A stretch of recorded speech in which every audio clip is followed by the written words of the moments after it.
Bonjour à tous, nous sommes le 1er février 2026 pour un nouveau rapport hebdomadaire de situation. Avant de commencer le site Rep à proprement parler, je vous rappelle qu'International Reporters est une agence indépendante. Nous ne recevons pas de valise de cash du Kremlin, donc si vous voulez nous aider à continuer notre travail, vous pouvez le faire soit via la plateforme Boosty, via un don mensuel ou ponctuel du montant de votre choix, soit via la plateforme Hippolink. Vous pouvez faire un don ponctuel ou acheter l'une de nos photos. Je rappelle aussi que bon nombre des contenus que nous publions le sont exclusivement sur Telegram. Donc si vous voulez être sûr de ne rien rater, eh bien abonnez-vous à notre chaîne, c'est gratuit et comme ça vous êtes sûr de ne rien rater. On va pouvoir passer maintenant à la carte militaire. Alors cette fois-ci on commence très au nord, dans la région de Soumy, où l'armée russe est en train de progresser dans cette zone-là proche de la frontière. Elle a entre autres pris le contrôle du village de Bielaya Berioza, ici, et continue d'avancer dans cette zone-ci. Donc ça c'est une nouvelle zone tampon qui est en train d'apparaître. Alors pour vous situer un petit peu, Souja, la zone qui avait été envahie par l'armée ukrainienne en 2024, se trouve ici. Donc là c'est vraiment une toute nouvelle zone ici, tout au nord de la région de Soumy, la ville de Soumy elle-même étant ici. Alors, si on descend un petit peu en région de Kharkov, l'armée russe ici a pris le contrôle du village de Zilyonoye, ici. Donc c'est au sud de Borisovka. Et c'est donc au sud-ouest de Volchansk. Donc c'est petit village ici. Donc là, il semble que l'armée russe est en train de chercher à faire la jonction entre ces deux petites zones tampons qui ont déjà été créées. Donc le but va être certainement de les relier ensemble.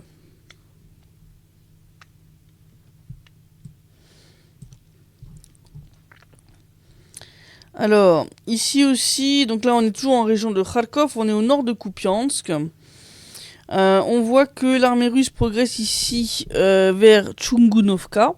Chungunovka qui est ici, donc là vous voyez, cette zone-là, ça a été pris récemment par l'armée russe.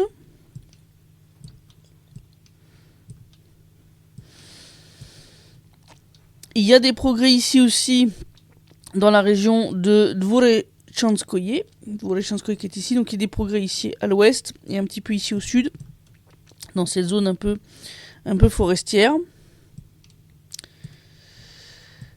Et ici, en face de Dvorechnaya, donc là, cette avancée-là, c'est aussi, ça date de cette semaine.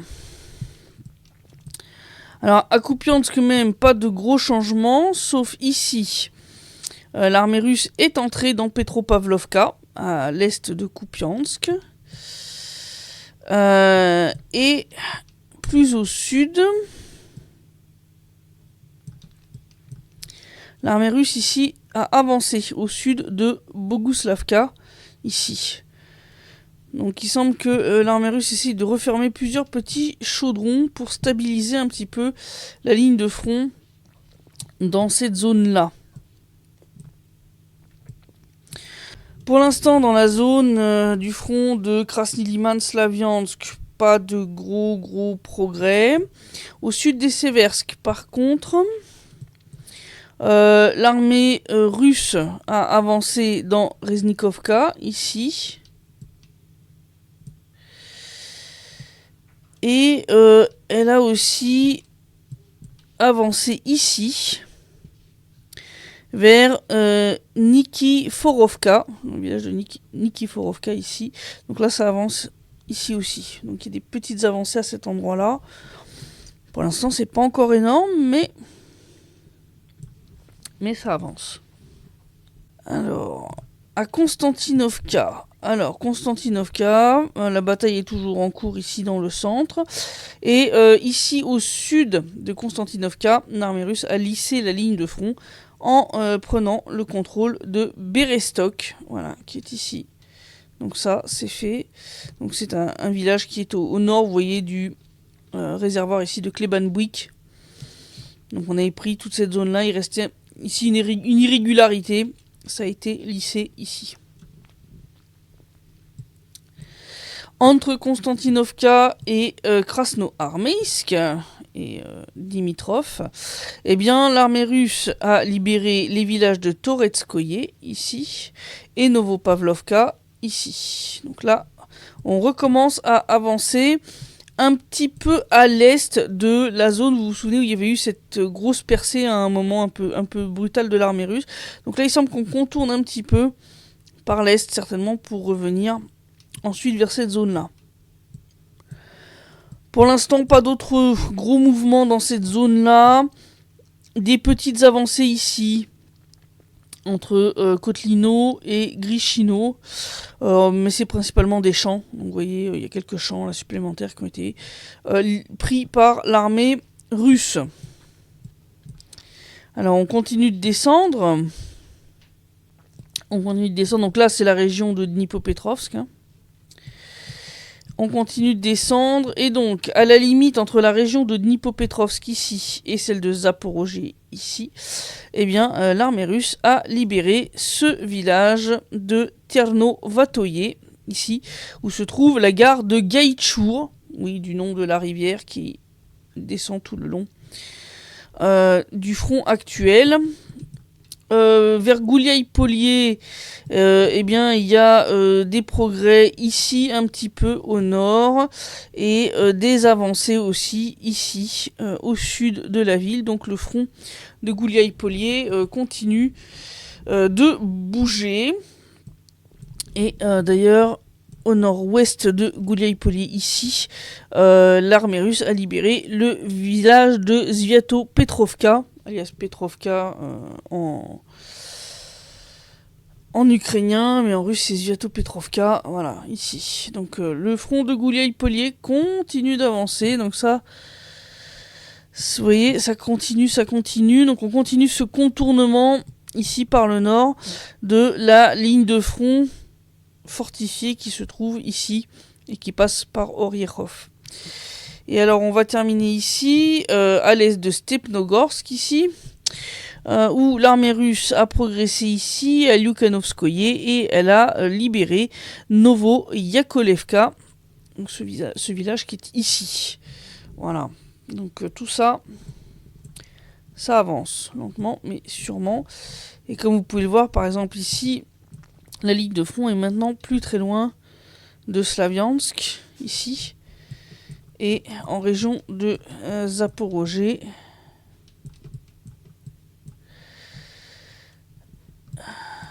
on n'est plus très loin de Zaporozhye elle-même. Voilà, Zaporozhye est là.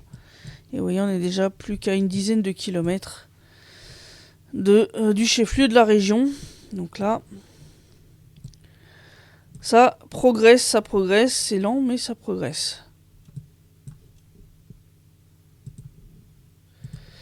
Alors, il y a eu tout un micmac avec l'histoire du cessez-le-feu énergétique. Donc il semble qu'à Abu Dhabi, finalement, ils avaient abouti à quelque chose, à savoir un cessez-le-feu des frappes russes contre les infrastructures énergétiques, très certainement, en échange du fait que l'Ukraine arrêtait d'attaquer les pétroliers en mer Noire. Il semble que cet accord devait être tenu secret, mais Zelensky a décidé de s'aborder le machin en ouvrant sa gueule, comme d'habitude, ce qui a obligé Trump à expliquer qu'effectivement, il avait demandé à Vladimir Poutine ce cessez-le-feu qui est tout à fait limité. C'est juste plus de frappe sur les infrastructures énergétiques jusqu'à en fait aujourd'hui. Puisqu'aujourd'hui reprennent les négociations à Abu Dhabi. Le but était de faire un geste de bonne volonté avant de reprendre les négociations. Bon, bien sûr, le but de Zelensky était de foutre en l'air les dites négociations en divulguant le petit plan, vu que la Russie a respecté sa part du contrat, contrairement à l'Ukraine qui n'est pas capable de respecter ce qu'elle signe. Et donc, il a divulgué le truc, histoire, bien sûr, de mettre le bazar. Beaucoup de gens reprochant à Vladimir Poutine d'être trop gentil et compagnie. Bon, en réalité, il n'est pas trop gentil, parce que de toute façon, l'infrastructure énergétique ukrainienne a déjà été tellement bien frappée par les forces armées russes ces dernières semaines, qu'en fait, elle s'effondre maintenant toute seule. c'est-à-dire le moindre pet sur le réseau électrique ukrainien, la moindre perturbation un peu forte, genre gros coup de froid, une ligne qui lâche, et tout s'effondre en fait en cascade. Donc en fait, pour l'instant, il n'y a plus besoin en fait de frapper ces infrastructures. Et puis surtout, contrairement à ce que certains commentateurs un peu crétins ont sorti, c'est pas ni un cessez-le-feu complet ni un arrêt des combats. L'armée russe continue de frapper l'Ukraine à coups de drones et de missiles tous les soirs.